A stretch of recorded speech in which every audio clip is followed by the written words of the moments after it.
од турските и од српските и од босанските колеги. Нашата разнос е неизбежна, нормална. И вашата. Македонија е полуфиналист. Тишина, штамма од овие 14.000 литвански навијачи. Високо кренати раците на Лестер Бомекелев. Имаат право да се радуваат. Меѓу 4 најдобри европски селекции се македонските кошаркари. Литванија на колена. Каков шамар за домакинот. Сега, Владко, што направивме? Леле, што направивме? Најнапред нека пукна. Што направивме? Што направивме?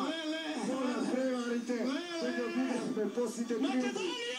Така е, Владко, имаш право за такво нешто. Радувај се, Да се Македонија! радуваш. Ќе го бараме и капитенот Антич. Владко, полуфиналисти сме. Идеме на медаља, што? Владко, полуфиналисти сме. Идеме на медаља. Литванија, одиме на медаља. Така е, Владко Илиевски. Што е ова, луѓе?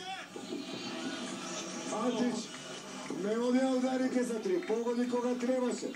Литванците, Европа е на колена. Не сум имал во кариерата со својот трофеј вакви емоции, ваква победа, толку да ми е драга, посветуваме на цела наша држава. Сите бевме отпишани од почетокот, им докажавме, затворивме многу усти. Вечерно 14.000 луѓе останаа неми од тука. Ја поздравувам цела Македонија. Ве сакаме да знаете, ќе се бориме од све срце за сите вас.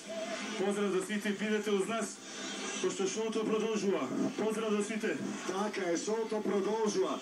Сега треба дури и главниот фаворит за златниот медал, актуелниот европски првак Шпанија, да се плаши од големата, можеби не географски Македонија, но голема по срце, голема како нација. И тоа Македонија е сензационалниот полуфиналист на 37-то европско кошаркарско првенство. Игор Трпевски видно возбуден повеќе од сите нас, бидејќи таму го гледаше во живо, ја гледаше во живо победата на Македонија над Литванија, над домаќинот. Тоа мора да е многу лошо да се доживее за пласман во полуфиналето на европското кошаркарско првенство. Тоа беше се од информативната редакција на Сител. Ви благодарам за вниманието. Уште еднаш честитки до македонските репрезентативци. Вие сте најдобрите. Пријатно.